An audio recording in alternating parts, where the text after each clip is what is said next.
Gotcha. Dennis Young here, Primitive Substance. Thanks for everybody listening again and watching, and another great show here with doing a lot of great guests here. Another special one, Chas Cronk from the Strawbs, Rick Wakeman. He's got solo music out, bassist, guitarist. Chas, thank you for coming on. Oh, you're very welcome. Nice to be here. Thanks. And so let's talk about how you got interested in playing the guitar and bass and what your roots are in music. Uh, well, really from childhood, I think I wouldn't say it was my immediate family was overtly musical, but my mother was a trained concert pianist, and grandfather, her father, had been a church organist and choir leader in Ireland. Well, okay. And he was quite an accomplished musician. He had written stuff. He had pieces published by the old publishers of the day, um, and he was a very clever man. He bought me a couple of little kind of toy, but a bit nicer than just toy kind of instruments when I was quite young. You know, like a Mm, mini piano, but not one that kind of sounded quite nice actually. You know, tiny little piano. yeah. Um, either way, I got into it, and then again back to the Irish roots. Um, Mm. uh, my mother and her family coming from Clonmel and Tipperary, there was a famous show band that came out of there back in the day called the Mick Delahunty Show Band, Okay. and they come and tour in England occasionally where we were living, and my mum and her sisters, there was a whole gang of them, knew Mick Delahunty and his gang really well. So when I was quite young, I got taken down to sort of late night clubs in Ealing, close Oh, by that in must West have been London, fun. to see the Mick Delahunty show band. And to me, that was wow. This is what I want to do. I want to do this. Yeah. Drums making a noise. But either way, yeah. I gradually got into music when I got to sort of main school and everything. I was already playing guitar. I'd sort of self-taught myself guitar up to a point, Mm, and I hooked up with other like-minded people, and we kind of developed. And within a year or two, had our own school bands, mm, college bands, as we right. worked through it, and Well, that's um, where you got to start doing cover music in high school or in college, and that's where you get your roots of playing, and then yeah, you take yeah. it from there. Well, we were very lucky. By the time I was at college, um, about 17, 16, 17. Um, Bands often used to play in colleges in those days, and where we were, we ended up being asked to open for the Cream, Oh, wow. you know, with That's Clapton, something. and they were just starting out, so Oh, boy. ended up getting opening slots with these kind of guys, and then being Yeah. exposed to this really on. I mean, it's just sheer luck, but there we were, right place, right time. I think that works a lot like that in music. You were there. I mean, that was the golden age, I think, of all this music coming out in the late 60s, 70s, and Yeah, it was just amazing music. Did you see Jimi Hendrix too? yeah. Oh, Hendrix I wow. saw a couple of times. Yeah, I saw him in a local club to where I lived, where he famously put his guitar through the ceiling of this low. It Oh, was that's only kind of something. it was only kind of like polystyrene whatever ceiling, it's full ceiling, but he was taking this and he just went like that, and the guitar stuck in there, and just Wow. pull it And how down back about the out of Who? the. Did you see the Who? I mean, they were a Yeah, oh crazy god, they band. were very well, kind of localish band. Yeah, yeah. Wow. So, and of course, Dave Lambert, the guitarist in Strawbs, who you mentioned, I spent a lot of my career with.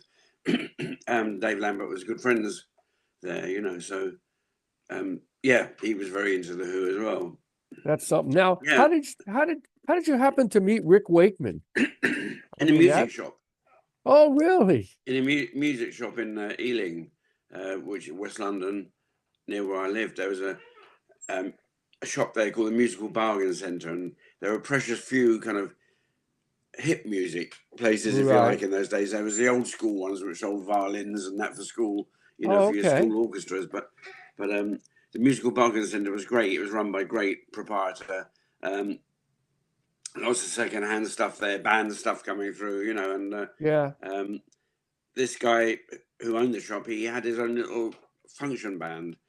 Oh, Kind of played the local social clubs or working men's clubs, and he had Rick Wakeman playing with him. He'd That's met Rick, amazing. and Rick was at the Royal College of Music at the time, but he was earning a bit of spare cash just playing covers on a Saturday night with this guy. And Oh, that's he said to something. me, "I just met this keyboard player. He's playing with the band. You've got to come and see him." And I went along, and as it kind of jaw drop, be Oh playing like yeah. Knock on Wood or Midnight Hour, the old standard covers of the time. So yeah, Rick and I hit it off, got on really well. I had a thing going with a publisher at the time in London, doing and making records here and there, and he had an American artist come over, and they said, we got to record this guy. Do you know a keyboard player? And I just met Rick, so I recommended Rick for the job. Oh, The producer on that was a young Tony Visconti, oh who had just wow, that's even yeah, more yeah, it amazing. was all layers on Wow. layers. And so they all took one look at Rick and said, "Blimey, where did you find this guy, Chas?" Yeah. He's a And keyboard whiz, he man. was a keyboard whiz. I mean, his Still session career is. just took off after that. Yes, he still is very much so. Yeah, And you were on Six Wives of Henry VIII yeah. record? That's a great record. I Well, had that record. It was really good. yeah, yeah, great. Well, I mean, Rick had already become quite session great here by that point, and he had been through the Strawbs himself. He was a member of Strawbs Right, right. He was in the before I Strawbs. was.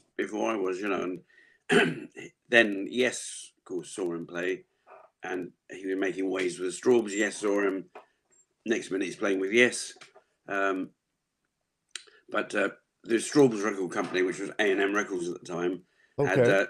cutely tied him up to a solo deal. So even Yeah. though he was Yes recording with, was it Atlantic, I think, in those days, Yeah, right. uh, That's right. you know, A&M Records wanted him to do a solo deal after a couple of years, and which he did, and that was Six Wives. He'd already done lots of sessions by then, big was session great, Right. and I'd done quite a few of them with him. Other members of the Strawbs, it came to be Dave Lambert, and that Right, uh, right. we were in part of that circle. We were doing film music sessions or Oh, whatever sessions, and Rick, yeah, wanted to do Six Wives eventually, and he asked quite a few of his old session pals to get involved, and I that is did great. there. And one of the tracks I played on had Dave Cousins and Dave Lambert from the Strawbs on as well, and that's where Oh, I met. okay. Even Oh, though I that's knew how you Dave, met him? that's how we actually physically met. But my mother had been working with his mother for the local authority, for the local council, Okay. Oh, for some years before that. So I knew a lot about Dave Cousins, but I never actually met him. okay. Um, but I knew Dave Lambert, so yeah, we did That's how you that. got in? That's how it happened. And a few months later, the Strawbs had a little split up when Hudson and Ford went off and did their thing, and I was asked to join along with John Hawkin on keyboards at that point, and Rod Coombs from Steelers were on drums, and so we were. And I was coming out of a whole range of stuff that was kind of quite serious, slightly proggy, symphonic kind of Right. music. So that was right up my street as well. So so as a new band, we basically went off down to the West Country here in England. We're very farming country and rolling hills, and Dave had a little cottage down there. So we all went down there and kind of basically got to know each other and worked on a set for playing live, and Okay. b new material for what became Hero and Heroine. So working through this stuff, we'd be taking like little banjo riffs Dave Cousins had maybe, and saying, well, if we broke that down and looked at those notes, and we had the mellotrons and mini Moog synthesizers, and Oh, okay. we started trying to change the whole concept of what it was, a little banjo riff suddenly became Hero and Heroine, the big blasting mellotron chords and everything. Right. Yeah, it's So we very, were, very magical. It's a magical record. yeah. So how long did it take to record this? Did you guys, was it a long process, or we went in the studio and No, just, fairly quick. Excuse me, I've got a bit of frog in my oh, throat that's today. okay. But That's, yeah, we recorded one thing quite early on because the record company kind of wanted to keep records moving a bit, or So we kind of did a song that I'm sure was on it, yes, called "Shine on Silver Sun," Oh, I and we love went that and song. recorded that at Island Studios, I think in London here, Island Record Studios, um, with a view to it being a single, and I think it did come out as a kind of single. It was a stopgap between the Strawbs' last album and what became Hero and Heroine, you know.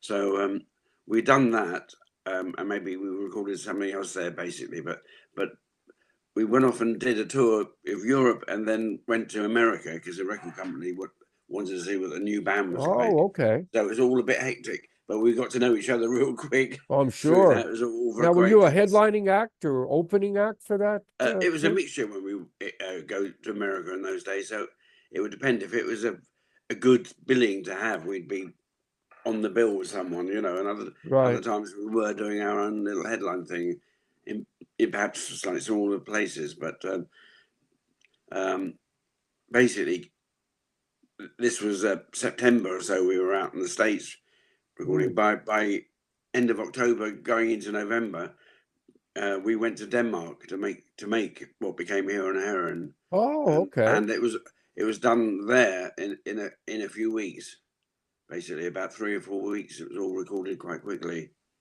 But now, in that day and age, they paired the bands up with very, different types of music. I know I've talked to Derek Schulman from Gentle Giant. He was playing with Black Sabbath or some other type of brands. Did they pair you up with acts that didn't coincide with your Oh, music? oh, and live work, you mean? Yes. Oh my God, yeah, yeah, yeah. I mean, um, in America, we played to so many people, going back there, ZZ Top to Frank Zappa. Um, yeah, I mean, oh my goodness, it was quite for me, Yeah. and all of us. I mean, wonderful. You know, moving from Zappa to Carlos Santana, Oh but man, that must have been who amazing hearing him play. and these sort of guys would be fascinated by the sound of the instruments we were making, because a lot of them hadn't seen like mellotrons or heard it live before.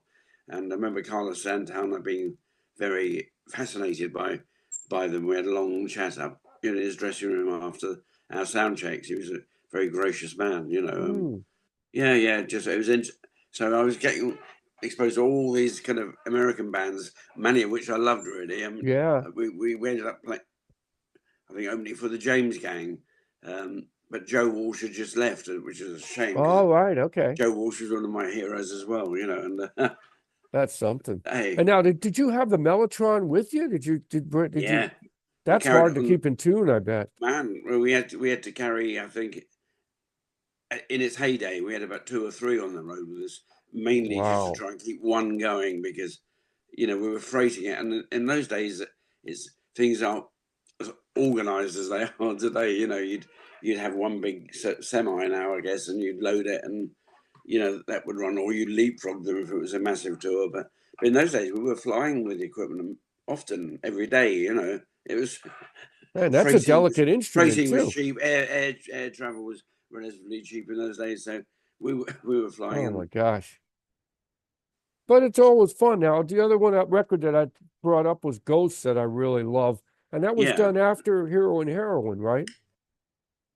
yes, That's a great record. yeah. We not that long after, was it? I think, but um, yeah, Ghost.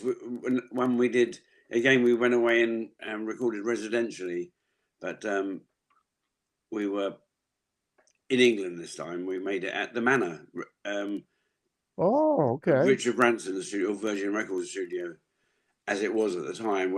And Mike Oldfield had just done Tubular Bells there. Oh, wow. Now, how was that like? What was the experience like that at the Manor? Well, That's a, he was getting downtime to record there, so I think they might have, I can't remember if it had come out or they were still recording it when we were there, but either way, he'd work in the early hours of the morning on it. We'd yeah, be I'm in the sure they studio. had still the tubular bells still there and all the other equipment probably was there. So you had to work I around that. wonder. Yeah. That's something. Well, we did a lot of experimental stuff there. Again, that was some great engineers that worked there. It was a true spirit of sort of forging new boundaries in Yeah, recording. Well, I think that's what everyone was trying to do in those days, I'm largely. sure you had Gong recording there and all types of other Yeah. great acts. I mean, that's a historic place at that time, and it goes Mm, down in British history as one of the best yeah. most historic type of place. Now, did you leave? You played till what, 1980 at that time, and did you leave the Yeah, band? that's dead right. Yeah, uh, we did, yes. Band worked through to 1980, and then Okay, there was a little glitch in the business side of things for us already, which is probably best not gone into in too much right. detail, but ended up with us without a label or Oh, okay, or much money. We had just recorded an album called Heartbreak Hill, which I don't okay. know if you're at all familiar with. It became a Oh, lost album of the late okay. '70s because we recorded it at Strawberry Studios, 10cc's place, which is a fabulous place to work. Oh, Well, we recorded it there and we mixed it there. Sorry, we recorded it at um, Ringo Starr's place, which was John Lennon's original studio. oh, okay. So Oh, we recorded great. it there, and it was a great album. Again, there'd been a personnel change, and we had a guy called Andy Richards come in on keyboards. Um, Unfortunately, it was a bit of a mess about. But long story short, anyway, this Heartbreak Hill had been recorded. It was there as an entity, but had no one to release it. Oh, Um, okay. um, as I say, the business went a bit pear shaped. Dave Cousins decided he wanted to step away from live music for a bit, or music in that way. And independent local radio was just starting in this country big time then. Okay. So he got involved with that initially in his local area down in Devon in the West Country when they got franchised for an independent station. And he fancied doing that for a bit, and he became a station controller somewhere, kind of That's something. What a running the switch. playlist. And um, as it happened, Elton John's company, Rocket Records, had heard a Heartbreak Hill, this album we'd made but hadn't come out, and they loved it and they wanted to release it. But Dave decided enough was enough. He was going to sort of take a change in direction for a bit. Right. Didn't last too long, of course, but that's what he did. So we weren't going to try and pursue anything as Strawbs without Right, Dave. right. So we all went back to freelancing, and for some of us that was a good thing. The keyboard player that had come in for Heartbreak Hill, as I say, this guy Andy Richards, he and I worked around quite a few sessions in London. We ended up getting involved in a few projects which kept us together, if you like. And then and because of some of these projects we were doing, he got involved with Trevor Horn, the Oh, okay. producer, and basically next minute he's doing Frankie Goes to Hollywood at the start, so Well, sounds that's you're hearing, a lot of the sounds you hear on Frankie Goes to Hollywood, those big kind of synth sounds, that's Andy, and oh, is it? sounds he was using with Strawbs. Yeah, he really made his name there big time with Frankie Goes to Hollywood, and ended up with and that being another session great of Okay. his day. Whereas Rick had been a session great in the early '70s, Yeah. and he was in the early '80s, and he ended up working everyone from George Michael, Careless Oh, Whisper, yeah, Annie Lennox, Pet Shop Boys, Frankie Goes to Hollywood, a whole host of people. He was a really excellent player, and more to the point at the time, I think he was brilliant with the electronic side of things as keyboards became more digital and right, sequencing came right. in, all that kind of thing. He was a genius at all that.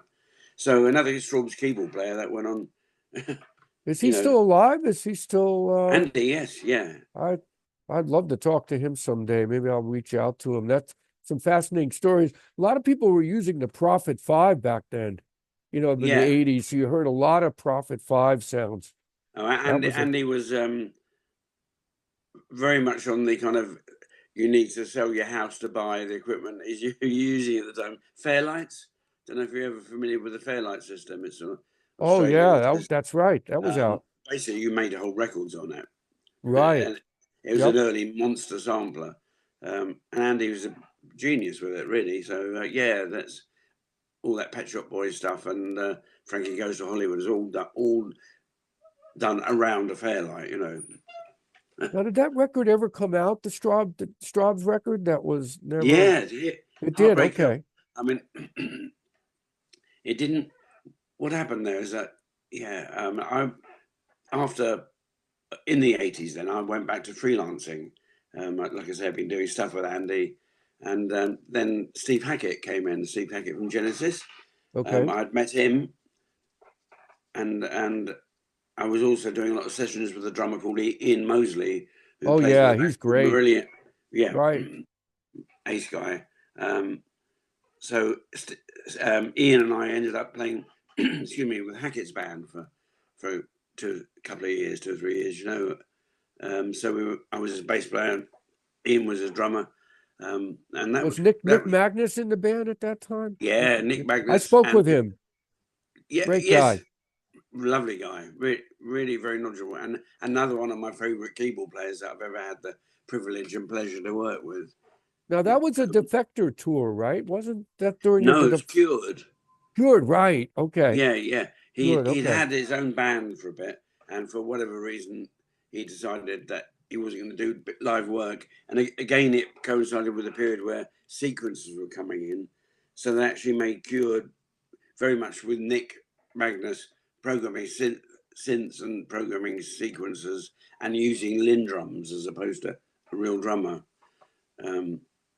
Program drums, in other words. That must have been some experience playing with Steve Hackett, and that band was great. It's a wonderful band to play with.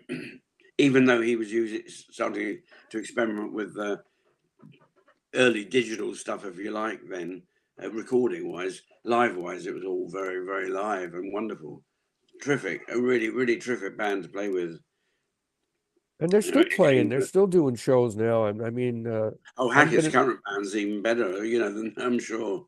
He never loses his touch there. He always gets great musicians and like yourself and other people. So he really just keeps it going. Let's talk about Ray Hill a little bit. Roy Hill. Roy Hill. I mean, yeah. Let's talk about him. Do you know anything of Roy? No, I don't know much about him. Roy was how I came to know Roy is that in the latest 70s, Strawbs, I was down in Devon at Dave's place, and we were doing some writing, and this kids' TV show came on in the afternoon, and they introduced Roy Hill Band, right? And I thought, wow, it's a little bit edgy. You know, the content of the song was a little bit edgy for a kids' TV show. I thought, but yeah. Dave and I both looked at each other and thought, wow, he's got something, isn't he?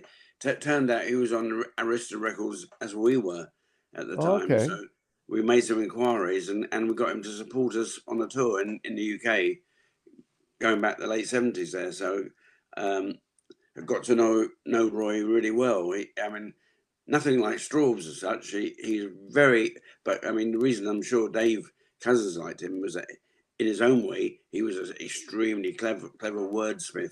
Ooh. You know, brilliant with lyrics, and a good ear for a catchy thing. You know, his stuff was much more straight ahead, if you like, than say Strawbs, but very clever nevertheless. So I got to know Roy. We to the point was around about the late 70s when the Strawbs finished. You know, we didn't have that much work, and he had a drummer and bass player let him down, or something happened, and he just asked whether myself and Tony Fernandez, who was the Strawbs drummer at the time, whether we'd help him out, you know, which we did. So did this little tour with Roy, which was, you know, quite downscale and small, and you know, right, just brilliant fun, you know, and a great band to play with, really good band he had around him. So so come the middle of the 80s, when I've done Steve Hackett touring, I've gone on to do Rick Wakeman, make an album and do some more recording with Rick, and go out on the road with him. When that had finished, I bumped into Roy Hill again, and he was living very locally to me, and we started this little duo thing on a Sunday night in a local Oh, pub in Twickenham. And that just took off big time. Next minute, there's queues every night trying to get into this pub. Um, wow. it was a wild night out, and only two of us. Although occasionally people like Nick Magnus and friends of ours along the way would come and join us. But essentially, it was a two-piece operation, um, and ended up getting its own, getting picked up by a guy called Jim Beach, who was Kit Queen's manager. Oh, Jim loved it, and next minute we got a deal offered with A&M Records or EMI Records, oh, and it's fantastic. all from Wow. working in a pub in Twickenham. So we ended up signing with EMI, and I should say that Roy previously had, when we first saw him, that time I saw him on television, late 70s. He was signed Oh, to okay. Arista. He was signed to Arista Records at the time, as we were. That's why I say this. Um, they had spent a lot of money on an album for him, and they were trying to trumpet him over here as the UK's answer to Bruce Springsteen or something, which is Oh, okay. very terrible saddle or burden to have to be put on your Yeah, shoulders. It wasn't imagine. strictly true, but but he did an expensive album with Gus Dudgeon producing and everything like that. And again, it was really nice songs, but they were kind of slightly watered down to what Roy was all about. Roy was much more edgy, cutting edge lyrics, social commentary, uh, Mm. and in that way, he shouldn't have been tampered with. Yeah. Now, is those But records still available? The Roy Hill, well, I guess in some in collectors' shops or something there might be. right, But we went on what we became what we call Cry No More. right. The I, pair I of us, see Cry that. No More, and again we had the record deal with EMI over here and Electrola in Germany, but they were never released in America, I don't think, and you'd only find import copies of you. But they're around there. They are about, but Oh, quite that's too rare. bad. Yeah. You Yeah. build an artist up and then it's the public, may not go for it after a while because I didn't know much about Roy Hill's music uh, until I started looking into your history here. Now, you went over to Egypt too, right? This is very interesting. You did this record, Mystic Mountain Music. Oh yeah, Talk yeah. about that, your trip to Egypt and how that influenced this record. Um, yeah, that's right. Really well. My wife's always worked in kind of esoteric areas, and she'd got into kind of Reiki healing. Oh, okay. She did a bit of that, and because she was using other music that was commercially available and everything, and I was getting to the early stage of experimenting with sequencing and keyboards and my own little studio setup, should we say? So I ended up sort of doing some music which I thought sort of might be suitable there, and there was this Indian guru fellow, Gurdeep Singh, used to come over and do talks and lectures over here, and I'd met him, and he heard some of this, um, and he encouraged me. He said, back around, I get nice, Yeah, relaxing vibes of this sort of thing. right. Keep up that work, and he gave me a couple of tips. And then I went on a trip to sacred sites in Egypt, and we were on the Nile, or the Upper Nile, as it was, heading up to Abu Simbel, not the main. And you're out in the middle of the desert here with hardly any civilization in sight, And at night we'd lie on top of this open-topped old colonial steamer almost boat. It wasn't a steamer by then, but Yeah. that's what it looked like. Um, just lie up there in the warm air and watching most amazing skies Sounds because surreal, there was no That's, light pollution, and we'd play music quietly. And one day, someone else inquired about the music I've been doing. I had a CD of it there, and we put it on, and everyone really flipped, and that kind of gave me encouragement to come back and finish it off, and well, and well, I had no label for it, so I just kind of effectively it started off as Reiki healing music, right. uh, but yeah. That's So great. I mean, that's a whole different direction for a while, but you're an the explorer of music, and that's great to yeah, and hear. also I was also exploring recording techniques, and and I used some of the samples I had from Egypt when I came to do it. Did a lot of just recording natural sounds around in Egypt and kind of use them as ambient kind of things. So it's kind of a bit of a departure, but yeah, Who were interesting. you influenced by then? Were you listening to any like Eno or some of those other artists that were Well, doing ambient I think music? I've always liked all sorts of things. Really, going back to, was it Tomita? Going Oh, back to yes. Great. the Japanese kind of. Oh wow! So I've always liked soundscapes. Like painting pictures with a or paint in sound, if you like. And I always like record production for that, because it's just exciting how you can build up this image, oral image or something.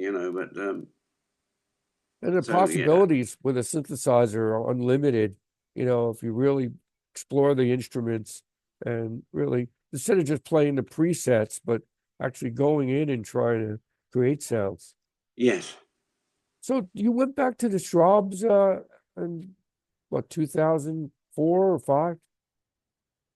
Yeah, well, in a way, our orbits sort of started connecting a bit earlier than that. Sure. I'd been doing some work up at a studio in London, round the turn of the millennium, really, um, and Dave Cousins I bumped into. Dave had a couple of projects he was interested in me, getting involved in, and one was um, he'd got some film from a TV show we did in Japan in what 1975 or something. Okay. Um, so it needed to be digitized, if you like, or brought into with a format that could be worked on, because it was still 16 mm film, I think, or something. So I Right. remember, the studio I was working at was actually a post production place and dealt in film. Well, yeah, it's a cutting room for films and everything. Oh, So okay. I took it along there and had a word with a couple of pals and said, anything we can do with this, and I think they ended up colorizing it and being able to do something with the soundtrack a bit. Either way, I started the ball rolling, and it came out on a DVD. Oh, Strawbs okay. live in Tokyo or whatever. Going back, I got that somewhere. So because it was a really good TV show, we went out there to do. That's pretty neat. It was kind of equivalent of their very cultural channel, and they Oh, built okay. some amazing set they'd built for it, and it was all live. There was no jiggery pokery, but it was a yeah. I So it gotta was a look for nice. that. Is that probably still on YouTube somewhere or someplace? I bet it is Oh, yeah. somewhere. I But can see if I really I've got love it the, right up there. I'm sure. Let me see if I. oh, yeah, let's see that. Great. Oh, come on, come on. You know, having said that, That's something. I mean, yeah. and then it came out on DVD, and No, then no, I'm I thought I sure, had it right handy there. Sorry, mate. oh, that's okay. No problem. Yeah. That's that's pretty neat that you guys did that. And then I seeing the acoustic Strawbs are great. I saw a lot of clips on YouTube, and that must have been a Yeah, fun experience. it was. Yeah. Well, as I say, I did remember doing this, the live in Japan thing, or getting that started anyway, and being able to help out there. And we got involved in a couple of other things, doing um, some sound for Dave. So our orbits were getting closer again, if you like. Uh, and then in what, late 2003 or early 2004, Brian Willoughby, who was a guitarist that had come in, he'd been working with Dave Cousins, Dave Lambert, and him as the acoustic Strawbs, because it was so expensive to try and tour the electric band. Right. But at that point, a little acoustic trio, quite doable sort of thing. Um, and they hadn't been to the States for a long while, so the demand was quite high. Yeah, Um, I'm sure. so, but Brian Willoughby decided he wanted to leave and concentrate on working with his wife. who was a great Okay. singer, and in their duo. So they asked me to step in his place. So yeah, you're right. 2004, I got technically back in as a member of Strawbs, and later that same year, the Electric Band went out for the first time in ages, and Okay. I was part of that. It was actually exactly the same lineup that I had joined in 1973, went out Oh, in that's neat. late 2004, and yeah, so it was jolly nice, really. But yeah, the acoustic Strawbs was fun and challenging to do for me because um, I was I was tasked with trying to bring um, a little bit more sound color into the setup, Right, right. You had to play and a of course lot of interesting parts. Yep.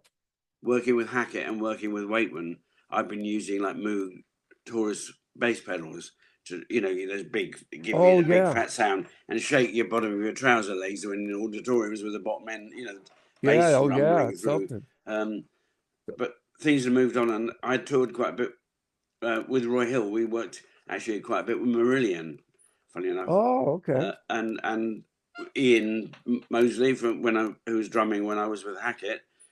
By then was with Marillion's drummer, so we knew them quite well. And they started using some MIDI bass pedals rather than the Mini Moog Taurus. Right. Um, they were using MIDI, and I was noticing they getting a variety of sounds because, of course, with MIDI you can go through a synthesizer and we've got access. You can play any sounds you want that's on it. Oh, I'm So sure.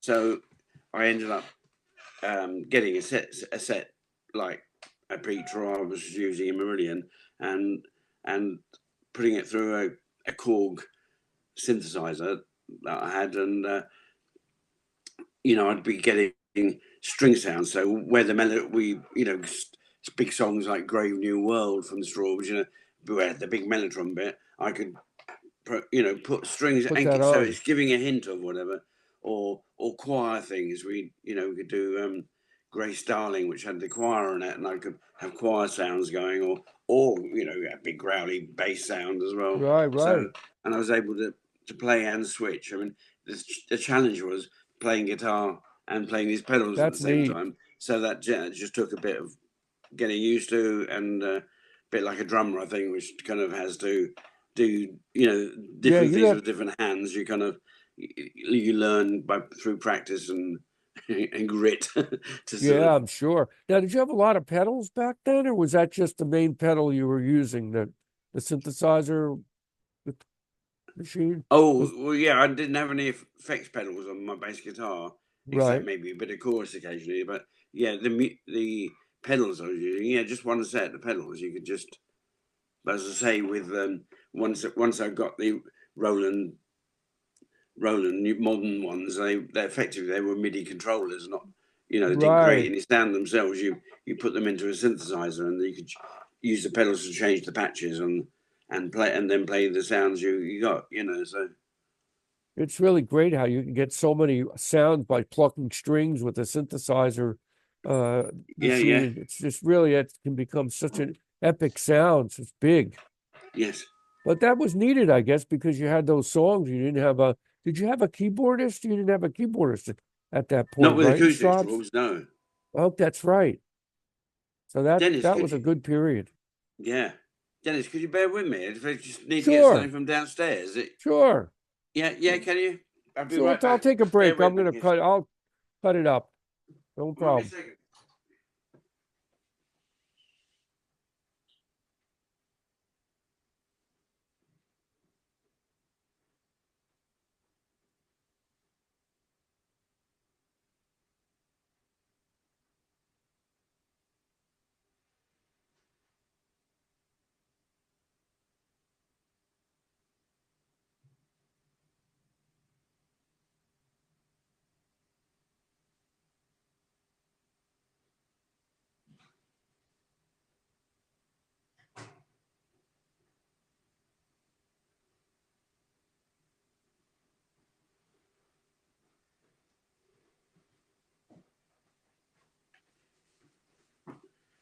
Right, I'm back. I'm sorry.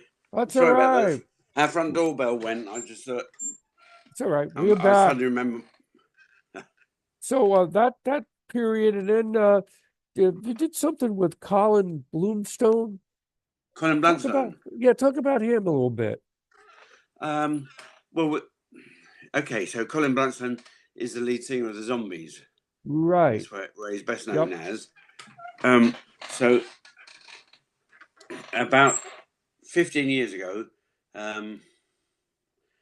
acoustic Strawbs had the ended up having the same agent in America as the Zombies. Oh, okay. So he put us together on a bill to do quite an extensive tour around across the states and up into Canada. And so we got to know them quite well because we were playing with them every night, and Yeah. a very nice bunch of guys. We kind of knew them vaguely before, but got to know them really well. So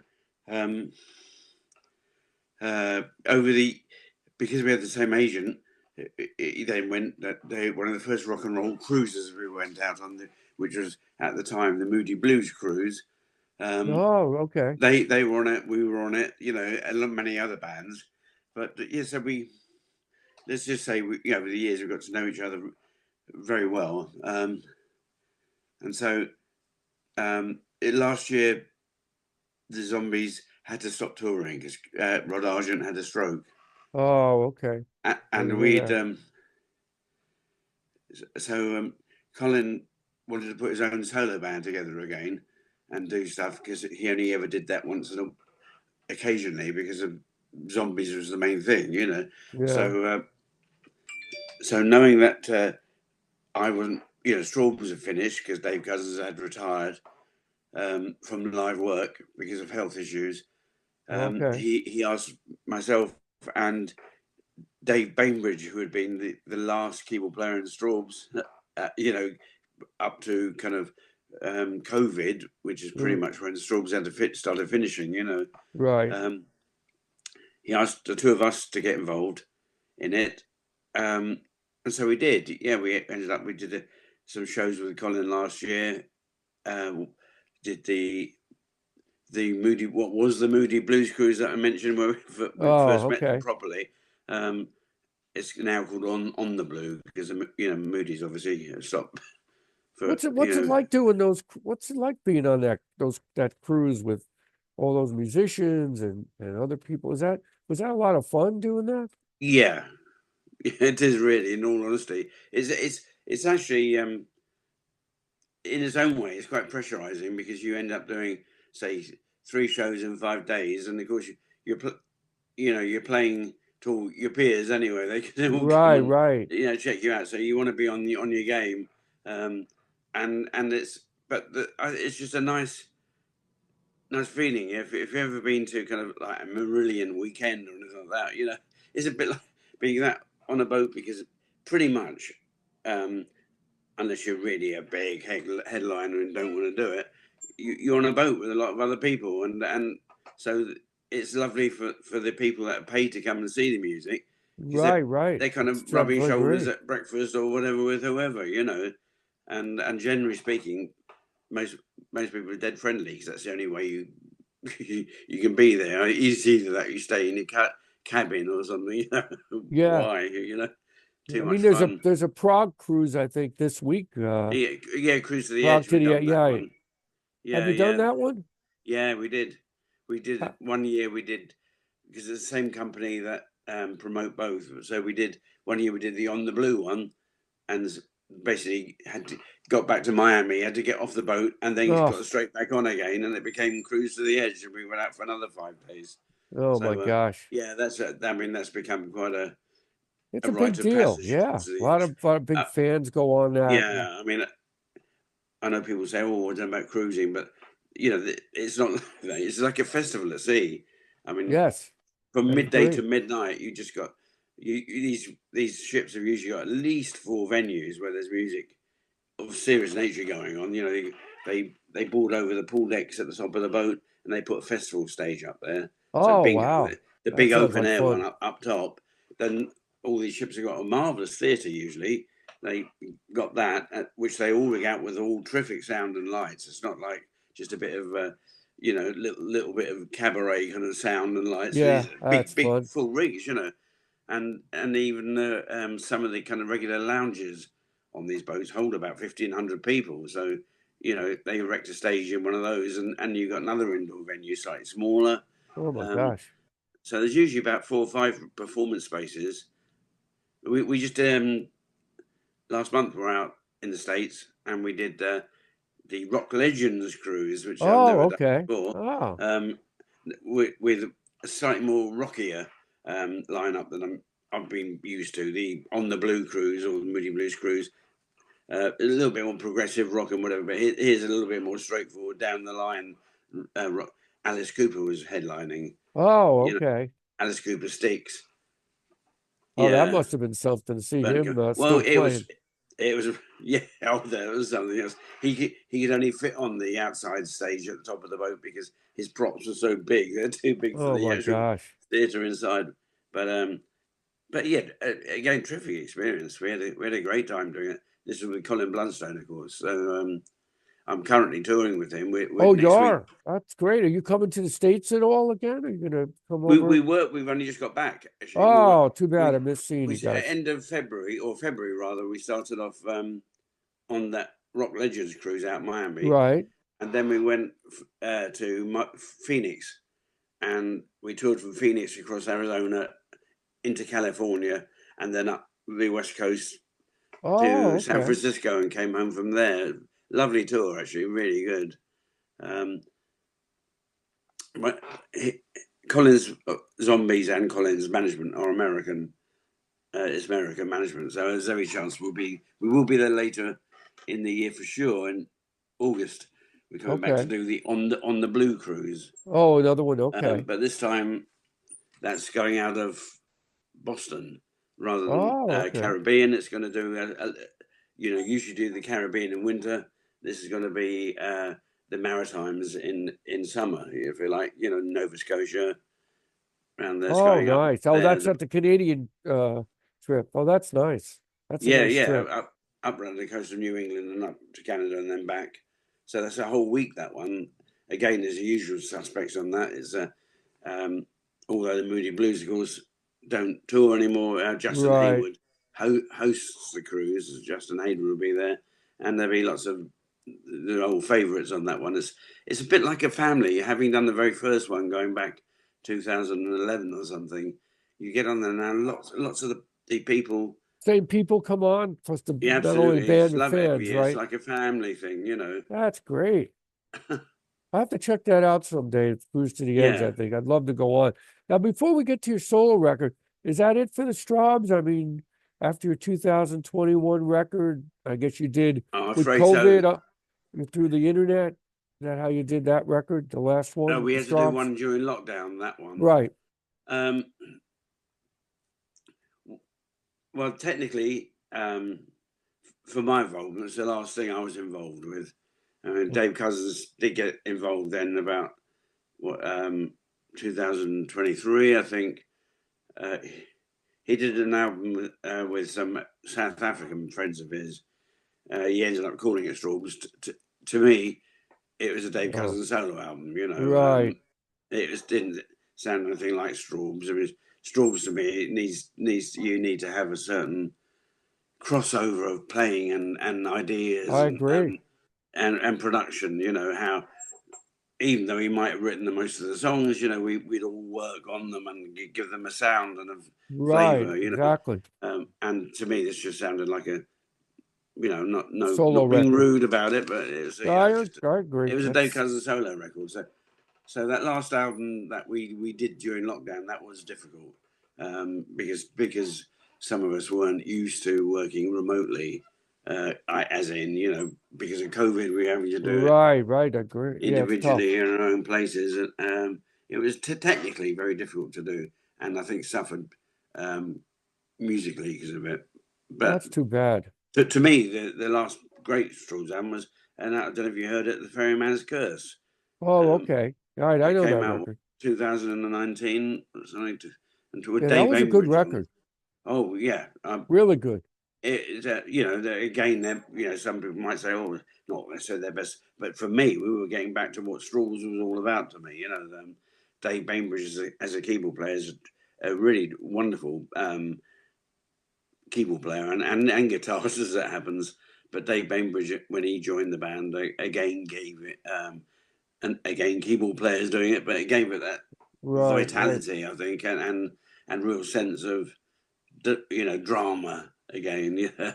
Yeah, you're So right. it's a shame that we couldn't have made another album That's just too like bad, that, but to you know. call it Strawbs, that's kind of difficult, you know, when you're Oh, doing. that one, yeah, yeah, Well, you know, you figure you maybe sell more records that way or more yeah, yeah, publicity. That's what it ends up, a solo yeah, record or yeah. your name. Nowadays, nobody, young people under 30 probably don't know a lot of this music. They don't Sure. know any of it. You know, it's just a blur. There's so much out there. So let's talk about that solo record, Liberty. I got a chance Oh to yeah. listen to it. It's really good. Well Oh, I done. know. I'm Parts are still trying to great. get a copy to you. I apologize if it's not Yes, arrived please yet. send that. I think I Yeah, gave yeah. you my address. I'd love a Yes, physical you copy of did. it. You did. I think I asked you for it, so I've Okay. got it. What was that like Okay, so doing that? uh, well, it was interesting. It was different. Obviously, I've had going back to we're talking about the early days of Egypt and all that. I've I've always dabbled a bit in home recording since then, or have owned my own studio, should we say? So that's built up over the years and being able to be use it for various things. You know, as a sort of pre-production area for Strawbs recordings, even. You know, Hmm. so so we got to lockdown really, and we are locked down, and I just got a new guitar, which was luckily just beforehand it gave me Yeah, something to play. And new guitars usually bring new ideas and yeah, everything. of And course. I came up with this, you know, one idea, and I thought, oh, we got locked down. You know, you know, got the time to do it now. First time for ages, you know, where you can't do anything. You must have been in the same boat, I think. You know, you think, what am I going to do with my time? You know, well, I'm going to Yeah. be creative. And so I recorded this song and I put it up on Facebook. Just, or not, is something I've made. And an American record company came in, Renaissance Records out of Arizona, Oh, wow. approached me, a chap called John Edwards. And I said, have you got any more How tracks like about this? that? And I Wow, said, that's well, I great. have. I've got some more tracks like that. So I sent him a couple more, and he started wanting to do an EP. They're vinyl specialists, you know. That's what Right. so it ended up becoming a whole album, which was Liberty, and you know the original concept of that was liberty. You know, kind of that feeling of early lockdown. Yeah, Um, right, exactly. Here it was very bizarre because I live near Heathrow Airport, and you know the skies were silent. You know, there was nothing. It was Oh boy, sure. really restricted, right? It all felt very strange, didn't it? Oh my So gosh, it it was was great to weird. get stuck into doing this and have a project to do it. You know, to work towards, and with John Edwards at Renaissance Records encouraging me. You know, we moved forward on that, and uh, so it had to be done pretty much all myself because of the lockdown situations. Um, so it was pretty much. I sent the original track I sent to a friend who had a drum set up in his own little studio, and he Right. put some real drums on it.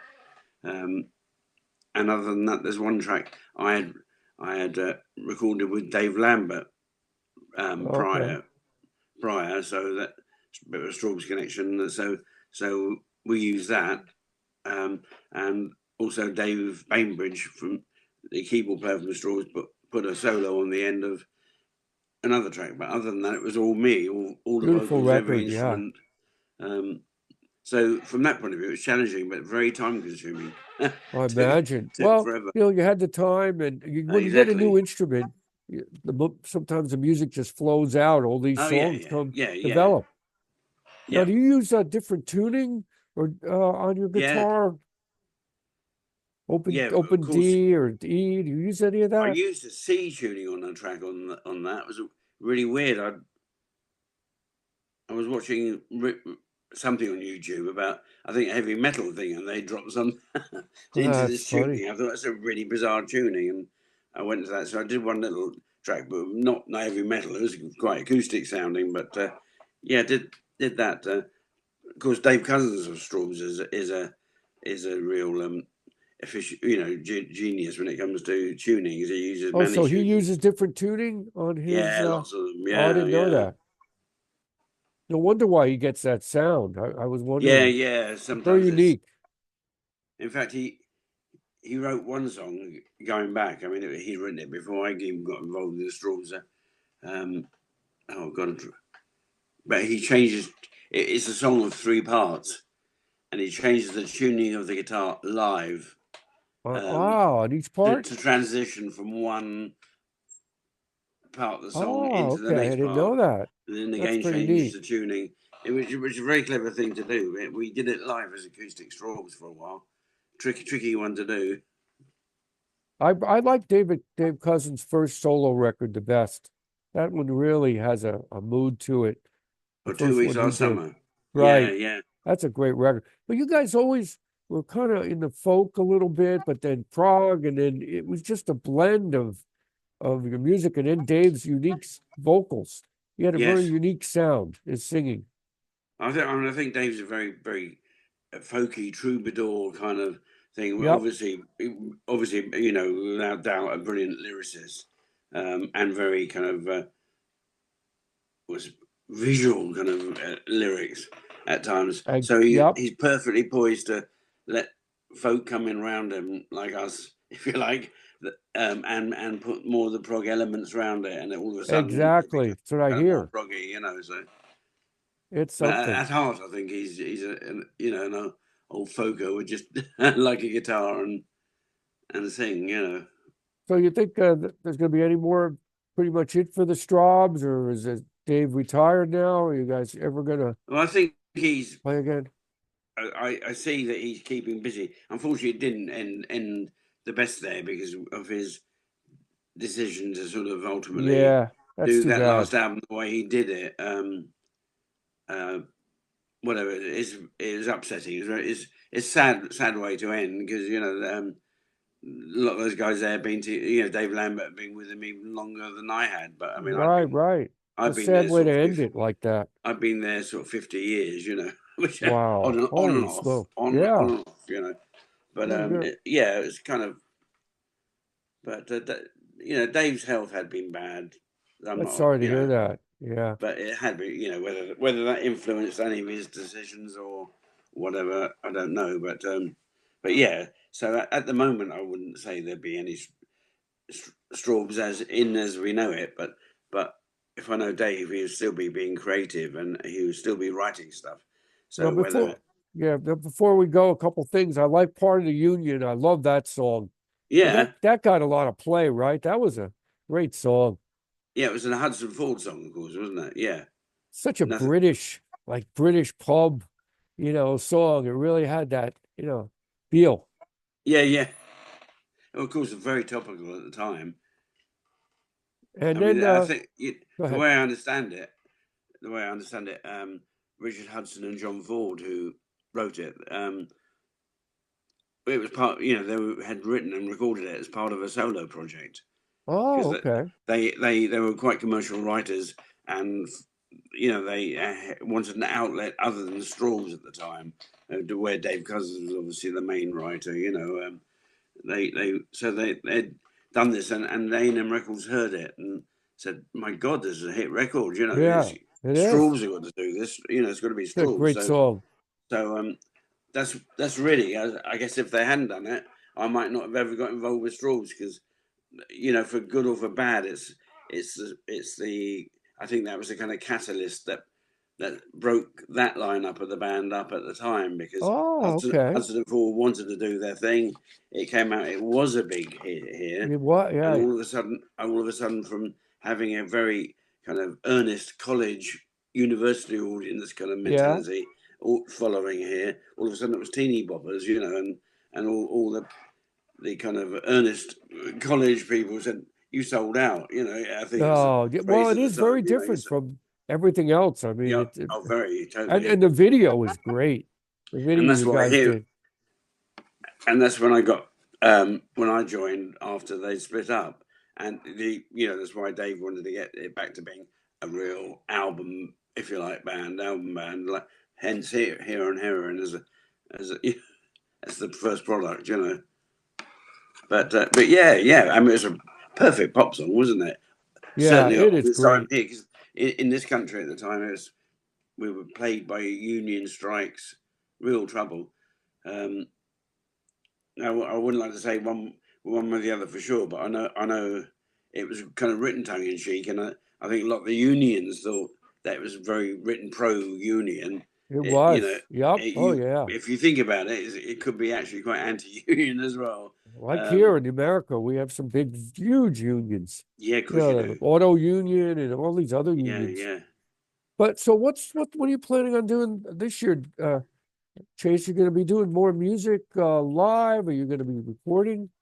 Well, I ought to be being more creative personally, and so memo to oneself, I should try and do another solo thing, but at the moment I've been very busy with Colin Blunstone. Okay, So nice. early part of the year was spent preparing for that, and then we were out on the road with that in February into March. So had about 3 or 4 weeks back at home now since we got back from America, and next week we're getting ready and we're off to Europe with Colin Blunstone. Oh, So okay. so That's once great. that's done, I'll see what's going on then. Um, It's nice that you're still playing. You've got all this years of experience, so many stories and memories of such. You've yes, had some great times, and I've, yeah, I've been lucky from that point of view. well, it But takes luck, but you got to have skill too. You must have the right playing to get in these bands. I mean, you're not going to just play with Rick Wakeman unless you're really good. I can't imagine that. So, but you've had a great career, and I want to thank you for coming on today. oh no, you're Uh, very welcome. and this has been a great talk. And best of luck with the more shows coming up. And keep in touch here. Maybe we could follow up after all this and talk some more about some more records you're going to work on. But great to see you're still active in music. Lovely, Dennis. It's an absolute pleasure to come on and speak to you. Thank you. And thank you for doing it. And best of luck this year with some more music.